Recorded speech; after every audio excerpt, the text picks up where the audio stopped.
여러분 반갑습니다. 리얼티입니다. 어, 일단 여러분들 새해 복 많이 받으시길 바라겠습니다. 뭐 복이라고 하기보다는요, 여러분들 뭐 이게 이제 우리가 이제 일상적으로 인사잖아요. 식상한 인사보다는 저는 여러분들께 새해는 여러분들이 정말 하시는 거 노력하시는 것에 있어서 많은 성과가 있었으면 진심으로 좋겠다라고 말씀드리고 싶어요. 일단 우리가 이제 노력하는 삶, 이게 되게 중요하지 않습니까? 그냥 막연하게 사는 삶이 아니라 노력하면서 열심으로 살아가는 삶에 여러분들이 열매가 풍성하길 정말 진심으로 기원합니다. 향후 이제 부동산에 대해서 어떻게 이제 볼 것인가에 대한 것들을 제가 좀 정리를 했어요. 명절 동안. 그래서 오늘 그 부분을 좀 이렇게 쭉 풀어드릴 건데요. 페이지 수만 22페이지가 나오기 때문에 이 영상의 분량이 굉장히 길 것으로 봅니다. 사실 이런 부분들은 여기 오픈 그 강의를 해서 좀 세미나식으로 좀 열어드리고 이래야 되는데, 오늘 유튜브에 이것도 무료로, 원래는 유료로 해야 돼요, 이런 건 좀. 근데 무료로 제가 공개를 하려고 합니다. 그래서 시작해 볼게요. 자, 부동산이라는 것이 첫 번째, 여러분들 이거에 대해서 우리가 먼저 좀 인정하고 해야 될 게 있어요. 부동산이라는 것이 상승이 있다면 하락이 있고, 하락이 있다면 또 상승이 있어요. 그러니까 영원한 상승이 없고요. 계속 이렇게 올라가. 이게 얼마나 투자하기 쉽습니까? 영원, 이게 막 50년이야, 이게 막 계속 이렇게. 응? 그리고 영원한 또 하락이 없어요. 계속 이런 게 없습니다. 이런 게 없고요. 계속 등락폭이 이렇게 장기 곡선으로는 이런 식으로 된다라고 보시면 될 것 같아요. 최근에 이제 들리는 말이 계속 상승할 것이다, 이렇게 이제 주장하는 분들이 계세요. 그래서 제가 이제 그런 분들에 대해서 조금 이제 뭐랄까요, 이 상승론자 분들이시죠. 그런 분들의 말씀을 조금은 제가 좀 반박하는 이 영상이 되겠네요. 입주 물량이 대거 풀려야만 된다라는 이론이에요. 그분들 말씀은. 그러니까 상승론자들이 하시는 얘기는 오직 수요와 공급에 있어서 지금 물량이 모자란다, 이런 말씀을 하고 계시는 분이에요. 그래가지고 분이다, 이게 아니고 그런 부분들이다, 이 얘기입니다. 이 말이 잘못 났네요. 부분들이에요. 그래서 그런 부분들을 한번 우리가 파헤쳐 보자고요. 그렇다면 그분들 말씀대로 한번 풀어볼게요. 지금부터 그러면 입주 물량을 대거 만들려면 이제 뭐 입지를 선정하고 그곳에 이제 보상을 하고 밀고 짓고 사업성 검토도 이제 처음에 해야 되겠죠, 또. 그러니까 입주까지 최소 빨라야, 제가 해보니까 8년이라는 시간이 걸리겠다. 정말 빨라요. 이건 말도 안 되는 얘기거든요. 빨라요. 100번 양보한 거야, 정말. 그러면 앞으로 8년간 계속 상승이 지속된다는 말인가? 정책이 아직도 본격화하지 않았으니까 앞으로 알 수 없으리만큼 상승한다는 거예요. 이해되십니까? 그러니까 8년이라고 양보를 했을 때 8년 동안 그분들 말씀으로는 입주 물량이 들어올 때까지, 막 대거 들어올 때까지는 계속 상승한다, 이러면 앞으로 그러면은 최소 8년이잖아요. 최소 8년 동안은 계속 상승이 지속된단 말이겠네. 그쵸? 더군다나 재밌는 건 뭐냐면, 이게 뭐야, 사업성 검토가 돼야 되는데 이게 정책이 지금 아직도 본격화된 건 아니잖아요. 지금 여러분, 우리 3기 신도시라는 말이 처음에 언제 나왔습니까? 2019년 아닙니까? 지금 벌써 횟수로는 3년 차 들어가요. 횟수로는 아무것도 한 거 없어요. 벌써 이렇게 3년이나 시간 금방 가잖아요. 좋습니다. 뭐 더도 덜도 말고 보수적으로 100번 양보해서 8년이 아니라 7년이라고 해보겠습니다. 그럼 지금부터 7년간 아파트 가격이 계속해서 상승하게 된다라는 건데요. 그쵸? 뭐 8년도 좋고 7년도 좋습니다. 그럼 그때까지 입주 물량이 없으니까 계속해서 상승해야 된다는 이론이잖아요. 그렇게 될 수밖에 없잖아요. 그러면 부동산은 미국의 금리와 전혀 상관이 없다는 건가요?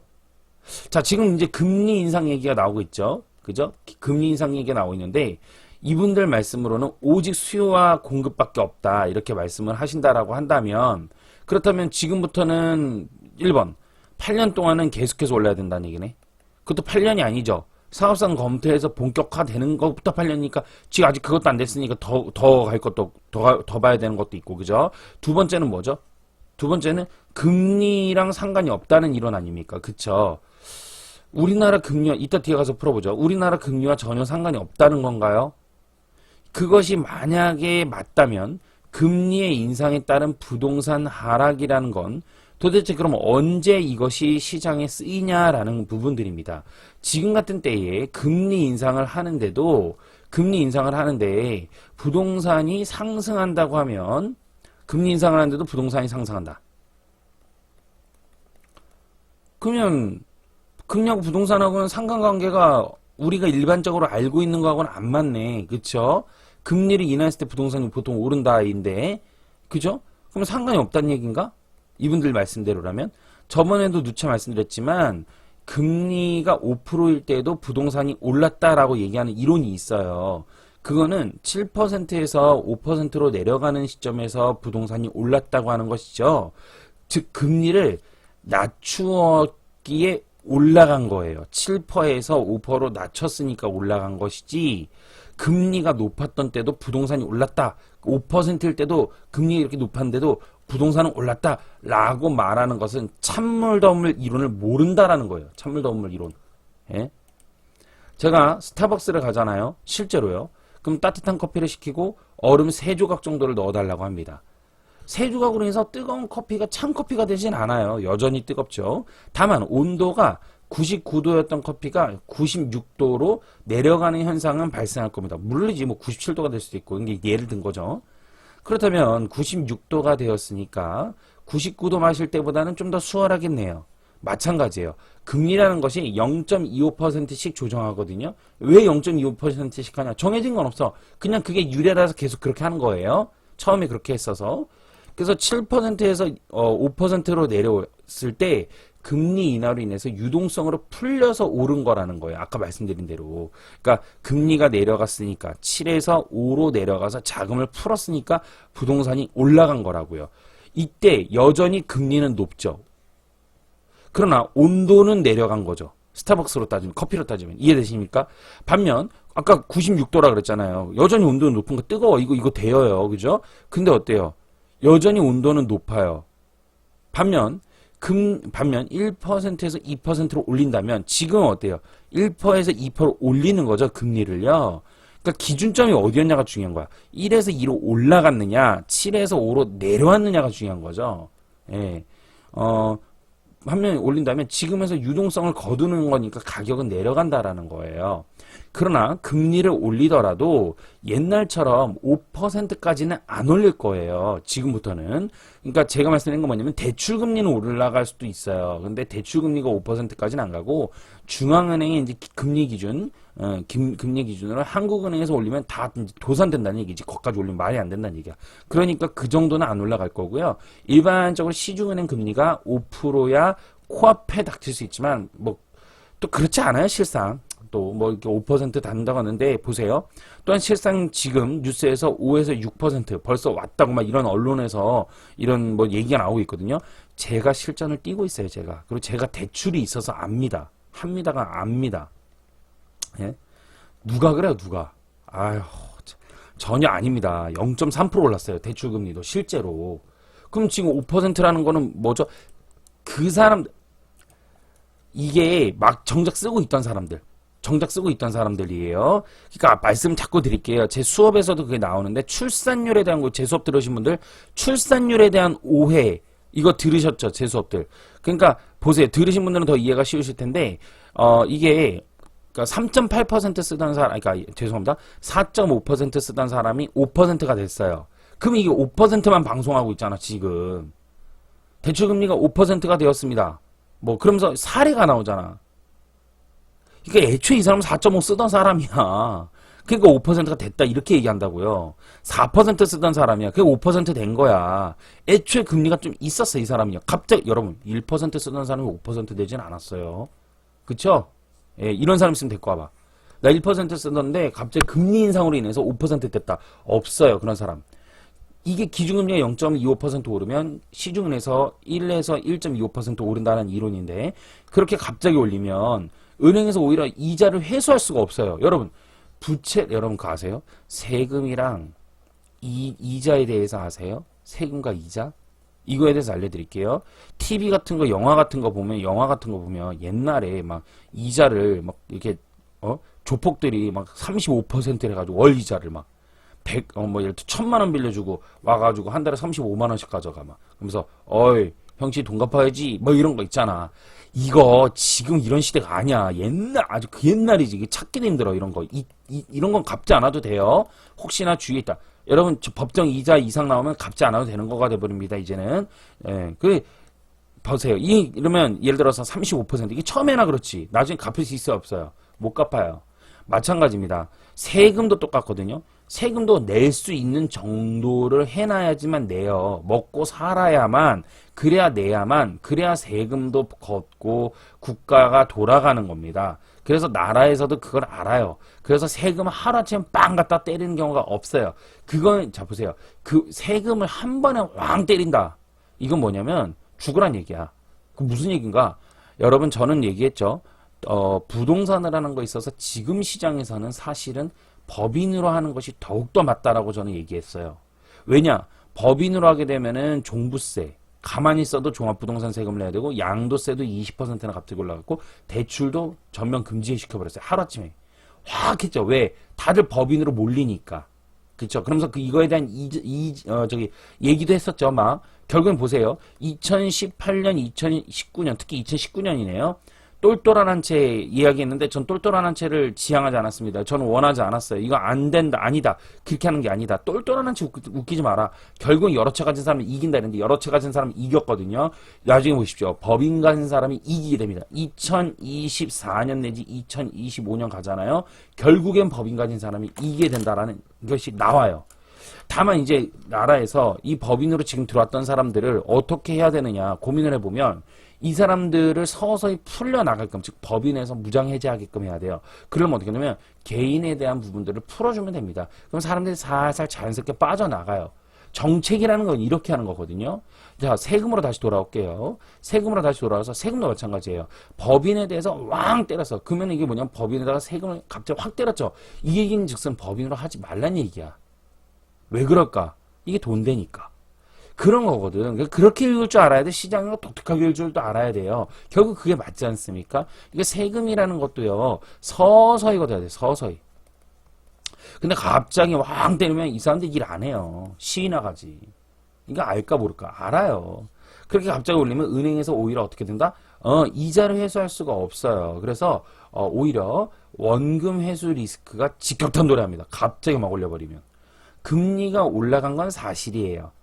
그러니까 이들도 유동성에 대해서 본다고요. 그러니까 한국은행에서 유동성에 대해서 조사를 하고 올리는 거야, 금리를. 그러면은 은행들도 그거에 따라서 올리는 거예요. 예.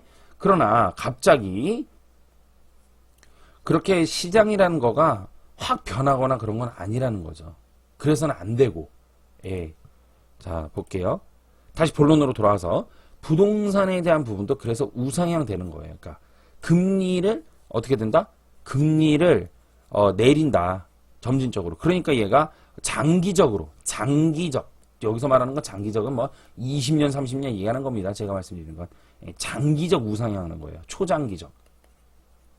기준금리를 5%까지 다시 돌아갈 수가 없듯이 부동산 또한 과거 시장으로 15년 전 가격으로 돌아가기 어렵다라는 거예요. 예, 기준금리가 5%로 다시 돌아갈 수 없듯이 부동산 또한 과거 시장으로 15년 전 가격으로 돌아가기 어렵다. 과거 15년 전으로. 그래서 우리는 부동산이 우상향한다라고 말을 하는 건데요. 또는 뭐 이제 횡보나 하락할 수도 있겠죠. 그 어떤 경우가 그럴까요? 이제 단기적으로 볼 때. 이거 아까 초장기보다는 장기고 단기적으로 봤을 때는 그럴 수 있다. 자, 그래서 지금 부동산이 계속 상승한다라고 말씀하시는 분들의 입주라는 거에 대해서 좀 풀어드릴게요. 그만큼 금리를 인상하고 입주가 많은 것이 더 덤으로 붙었을 때 입주라는 게 먹히는 거야. 그러니까 입주가 향후에 많아서 그래서 가격이 어떻게 된다? 떨어진다. 이런 거는 금리를 인상하고 그리고 입주가 많아. 그것이 다 이제 속된 말로 딱 맞아 떨어졌죠. 두 개가. 그죠? 금리 인상과 입주가 많아. 이 두 개가 다 떨어졌죠.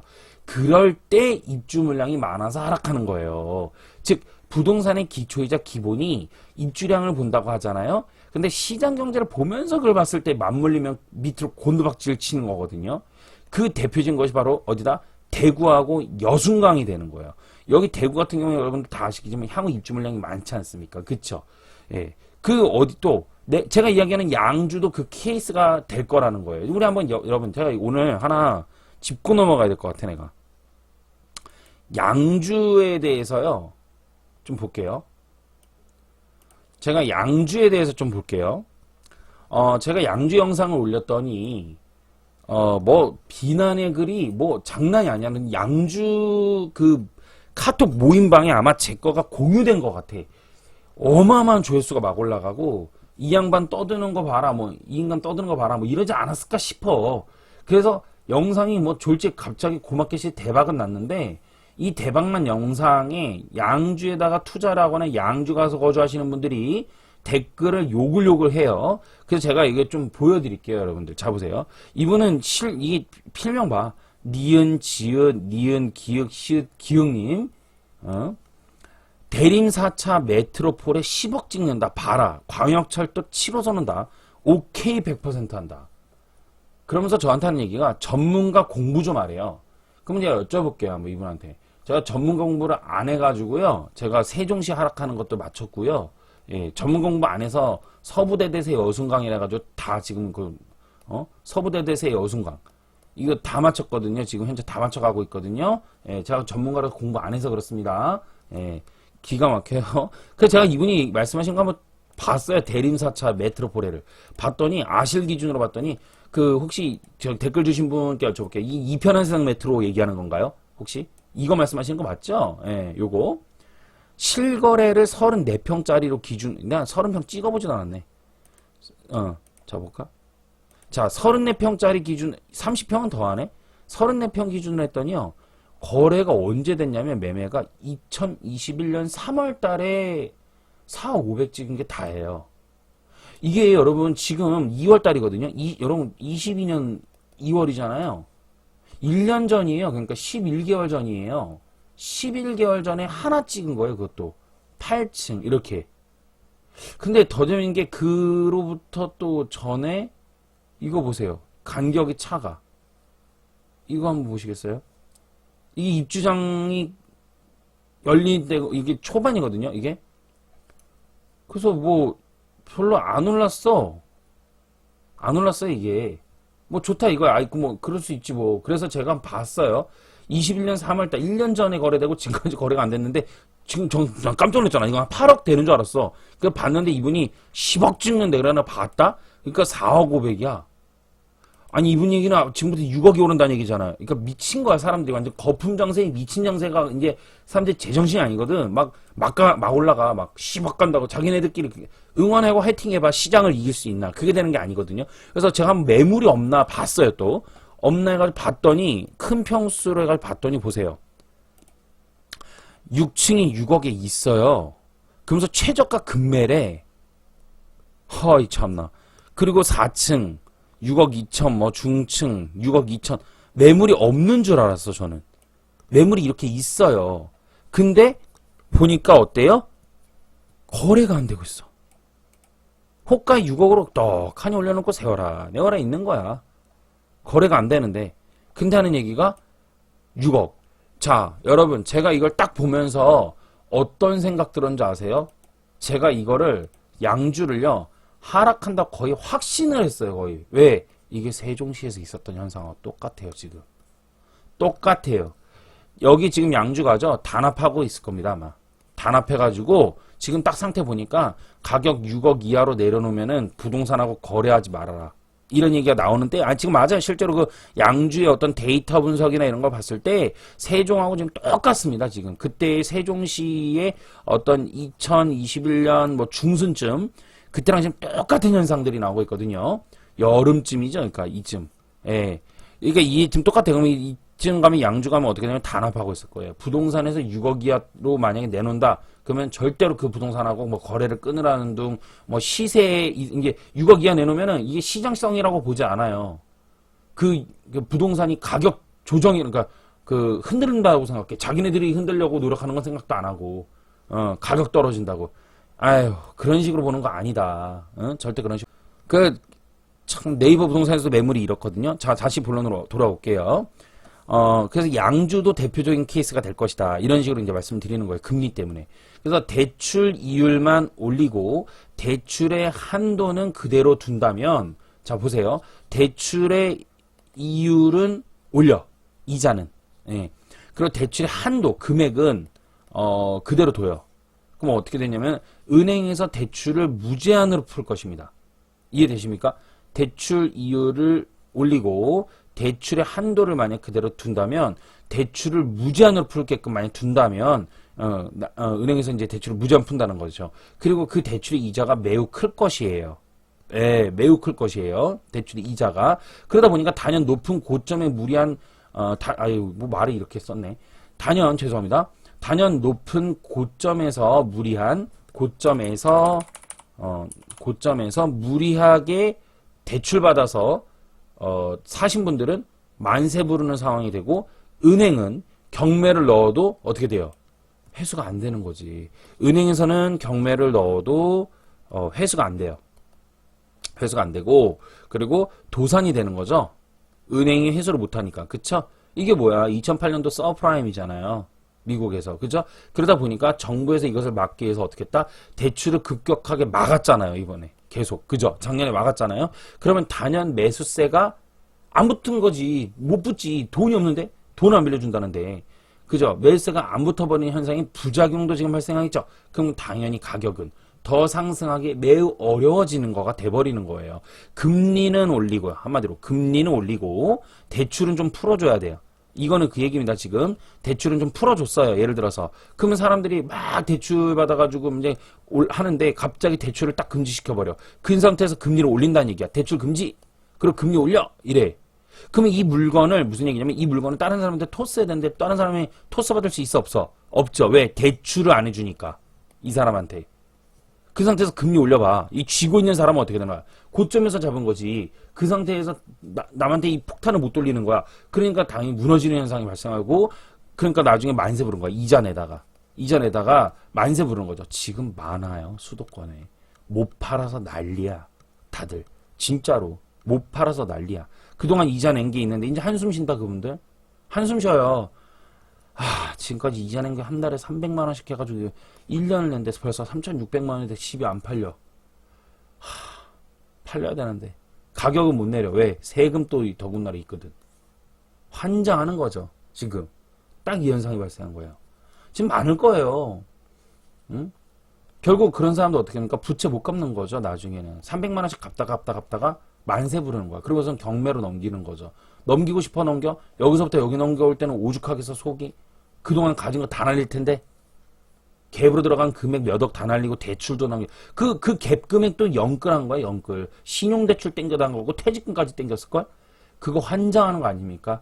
퇴직금 10년치에다가 신용대출 막 2억 다 땡겨가지고 막 4억 이거 가지고 갭2 들어가는데 갭2로만 들어가 전세 안 놔줘가지고 대출 끼는 경우도 있어. 만약에 완전 다 부채 덩어리인 거야. 이 상태에서 대출을 더 이상 안 해준대. 그럼 이걸 못 넘긴다는 거야. 다른 사람한테요. 그 상태에서 여기서 금리 인상 딱 때려봐. 이 사람 죽는 겁니다. 이 사람 이거 죽어요. 그냥 가는 거예요.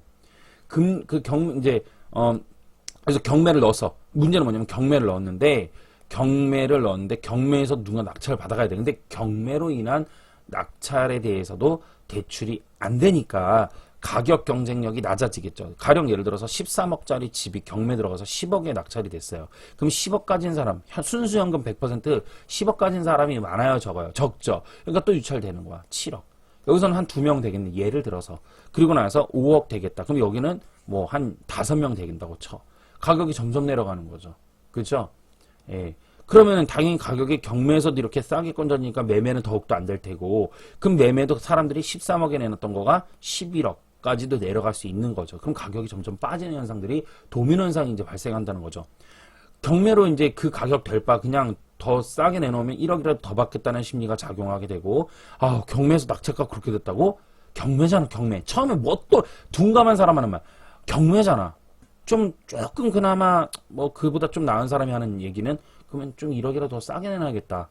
문제는 이러한 심리와 시장이 반영되는데 좀 오랜 시간이 걸린다는 거죠. 가령 7개월에서 9개월, 심하게는 1년이 걸린다는 거예요. 이미 그 절차가 시작이 되었고요. 예. 금리 인하를 본격화 인상하지도 않았어요, 아직은. 근데 미국의 나스닥, 우리나라 주식이 급격하게 하락하고 있거든요. 무슨 말일까요? 그만큼 시장은 지금 엄청 긴장하고 있다라는 거예요. 아주 모르고 무디고 시장에 1도 모르는 사람은 매수하고 조금이라도 아는 사람들은 매도를 하게 되는 시장의 현 주소에 있다.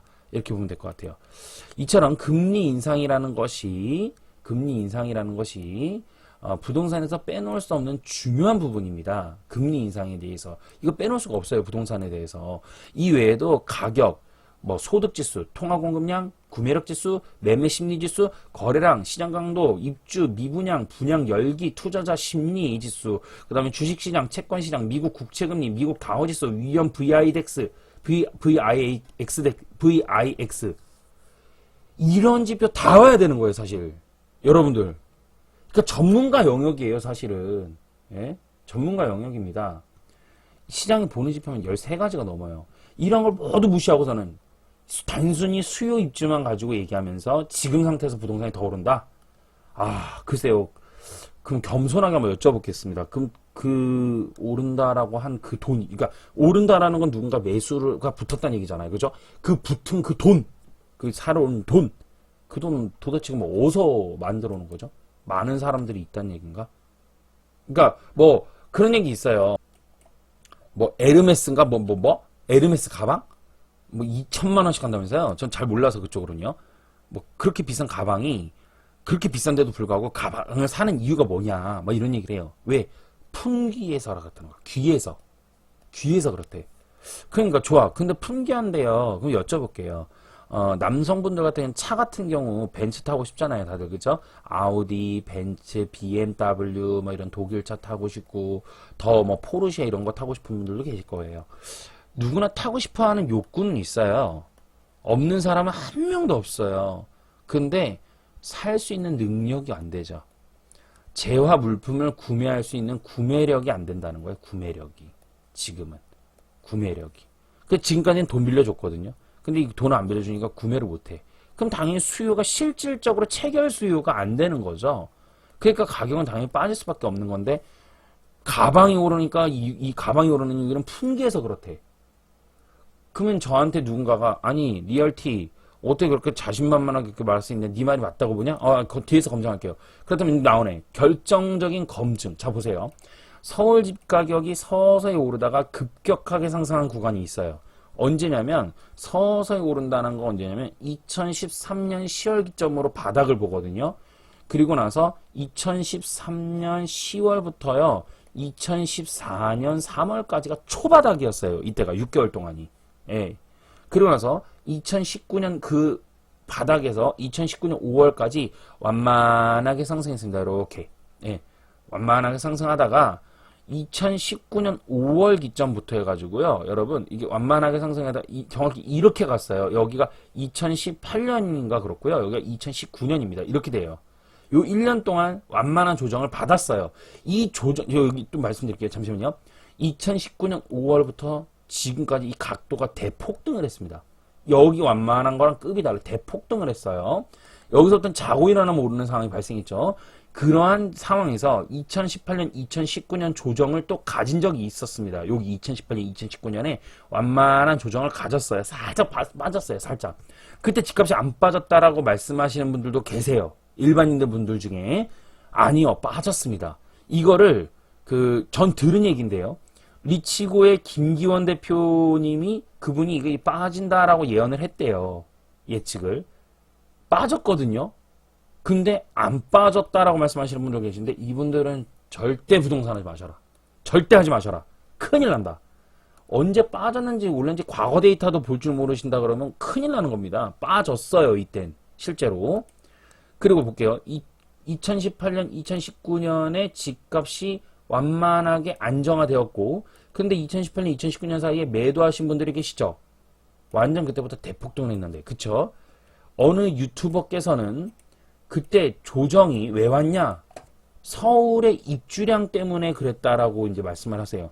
2018년, 2019년은 조정이 왜 왔냐? 이러니까 하는 얘기가 헬리오시티 뭐 이런 얘기를 해요. 그러면서 서울의 9,000세대 때문에 조정이라고 하셨거든요. 저는 이거 듣자마자 기도 안 찼거든요. 근데 이분이 이 유튜버님이 인기가 대박이에요. 지금 1위야 거의 제가 볼 때는 아침마다 방송하시면서 그러면서 나름 뭐 데이터를 갖고 가서 열심히 얘기를 하셔. 이분께서 막 분석을 나름 되게 열심히 하세요. 그래서 사람들이 거기 혹해. 그 막 가요 글로. 그래서 9,000세대 때문에 조정이 왔대. 저는 제가 강의할 때 분명 그분 말씀을 하면서 아니라고 말씀을 드렸어요. 서울의 9,000세대 입주량 좋다 이거야. 그러면 여쭤볼게요. 제가 반박할 수 있는 거 1번. 서울의 9,000세대 입주량인데 경기도권이 다 흔들렸거든요. 그때는 2018년에서 2019년이 경기도권이 다 흔들렸습니다. 그러면서 서울에 만약에 입주가 9,000세대인데 경기도권이 다 흔들리는 현상은 있을 수 없다라고 말씀드렸거든요. 그래서 2019년 경기도 다 흔들렸다. 이해되세요? 서울이 흔들리는 건 이해해. 근데 경기도까지 흔들리는 건 아니잖아. 서울의 9,000세대 때문에. 말이 안 되잖아요. 근데 서울의 이 조정이 그래서 왔다는 거야. 참고로 말씀드릴게요. 제가 짐작컨대 이 유튜버님은 서울에 집을 갖고 계세요. 예. 그러니까 인지부조화에 대해서 정확히 좀 아셨으면 좋겠어. 두 번째 갑니다. 저는 절대 아니다. 그래서 말씀드렸다. 그럼 뭐 때문에 2019년부터 대폭등을 했는가? 분명 정확히 2019년부터 대폭등했거든요. 정확히 그것도 5월부터 했거든요. 이것이 놀랍게도 딱 맞아 떨어지게 됩니다. 바로 이것입니다. 자, 오늘 영상의 완전 하이라이트예요. 여러분, 한국중앙은행 기준금리가 2019년 5월에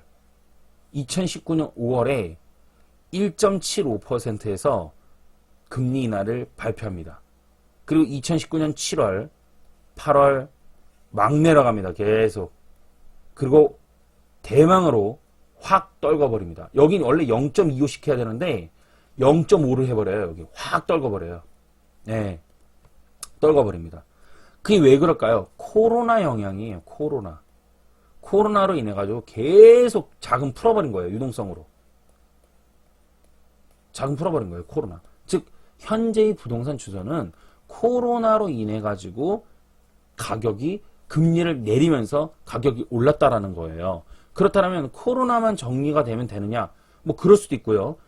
중요한 건 뭐냐? 이거예요. 코로나가 정리되는데 이걸 건드리지 않으면 안 되는 거니까 기준금리였다는 거예요. 금리가 2019년 5월 달에 여기였는데 떨고 시작하면서 대폭등이 시작이 돼버린 거예요. 그러니까 다시 보면은 2018년, 2019년에 완만한 조정세였는데 이 금리를 건드려 버린 거지. 금리를 만약에 살짝 인상을 했거나 보합을 유지했거나 이러면 얘는 가격이 더 떨어졌을 거예요. 계속해서 어디가 수도권 장세가.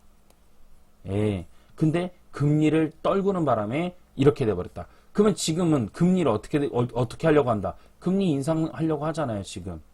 지금 여기서 금리 더 인하 못 합니다. 왜? 미국 때문에. 그럼 미국의 시장은 금리가 어떤지 뒤에서도 안내를 해 드릴 거예요. 대박이죠? 이게 딱 맞아 떨어졌다니까요. 금리랑. 자, 갑니다. 바로 금리인데 미친 듯 단계별로 인하시켰던 금리. 집값은 어떻게 해요? 대폭등했죠. 유동성 장세예요, 지금은. 예. 말도 안 되는 장세인 거예요, 이게. 되게 웃긴 거예요. 그러니까 정상적인 전문가들이 다 나가다 빠지는 거야. 이걸 잡아내야 되거든. 되게 힘든 거야, 그러니까. 이 부동산을 막고, 그러니까 아무나 죄송해요. 개나 소나 전문가 다 하는 게 아니거든. 그러니까 유동성 장세라는 거는 원래 어디서 펼쳐져야 되냐면 경기가 완전 침체가 됐을 때 펼쳐지는 게 이 유동성 장세입니다.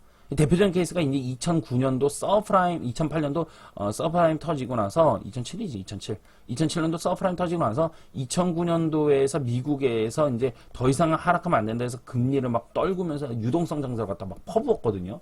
예, 미친 듯 그냥. 그래서 강제로 끌어올린 장세예요, 그게.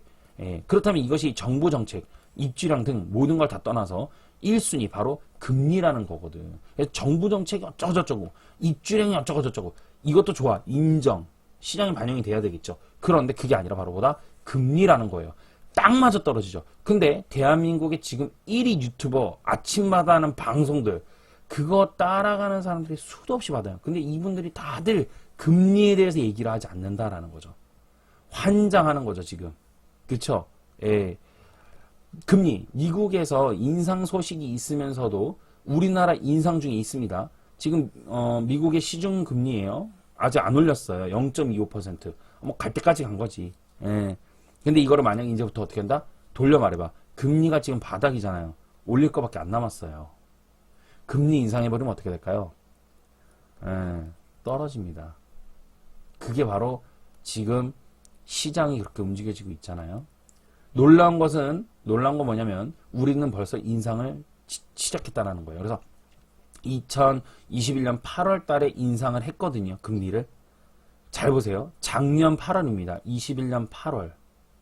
근데 이 금리 인상에 대한 설이 이미 얘기가 나오고 있었고, 그리고 금리를 인하해서 계속 오던지라 이미 시장에 있는 유동자금은 부동산으로 다 들어온 거예요. 그러다 보니까 부동산은 폭등했고 더 이상 들어올 게 없는 거야. 그러면서 대출을 규제시켜버린 거예요. 왜? 금리 인상할 거니까. 시장에서 누구를 지키는 거야? 사람들을 지키겠다 이거야. 사람들 지키는 걸로 이제 정부는 돌아선 거죠. 지금 정부는, 문재인 정부는요, 전형적으로 시장에 적극적으로 개입하는 정책을 씁니다, 지금. 예. 그래서 이런 부분들 때문에 대출을 규제시켜버린 거야, 그냥. 막아버린 거야. 문제는 뭐야? 막바지 탄 사람들은 뭐가 되냐는 거지.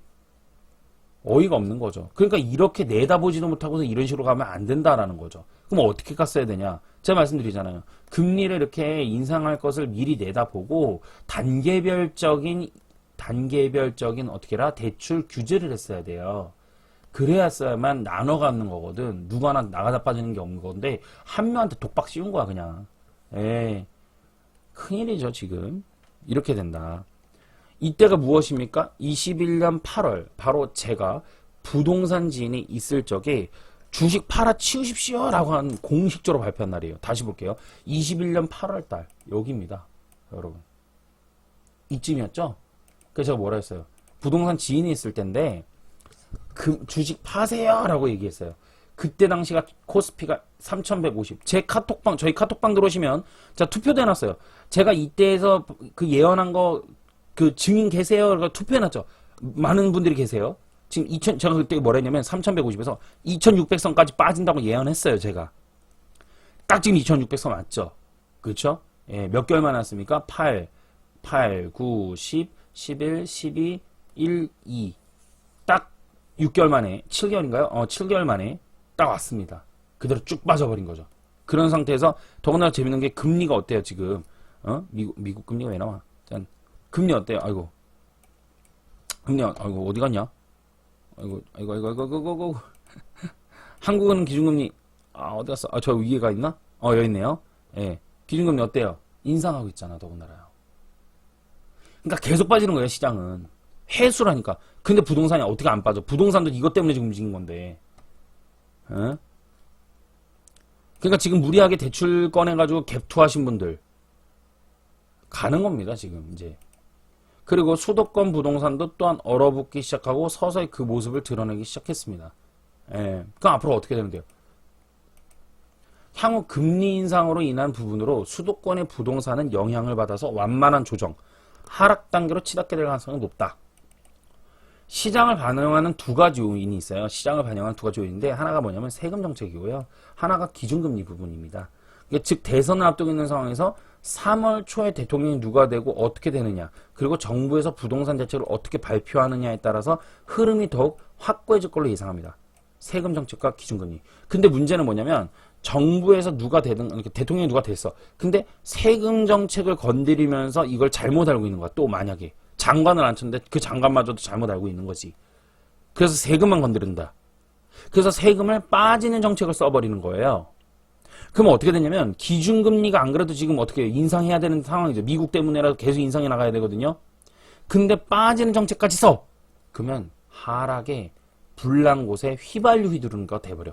그러면 어떻게 되냐면 가격은 하향으로 급격하게 많이 하락할 가능성이 높다. 산이 높으면 골이 깊은 거야. 각도가 이렇게 되는 거 원래. V자형 이게 W 쌍바닥형, L자형, V자형, U자형 이거 경제곡선이거든요. 네 가지가. 이건 아는가 이거. 역으로 이렇게. 반대로 뒤집으면 쌍봉. 그 다음에 상승 완만 하락. 이렇게 되는 거지. 다시 이렇게 되거나 이렇게 되거나 이렇게 되거나 이렇게 되거나 다 뒤집어 놓은 거니까. 이거일 가능성 매우 높다. 이렇게 볼 수도 있어야 된다는 겁니다. 이해되셨죠? 여기까지 하도록 하겠습니다, 여러분들. 감사합니다. 리얼티였습니다.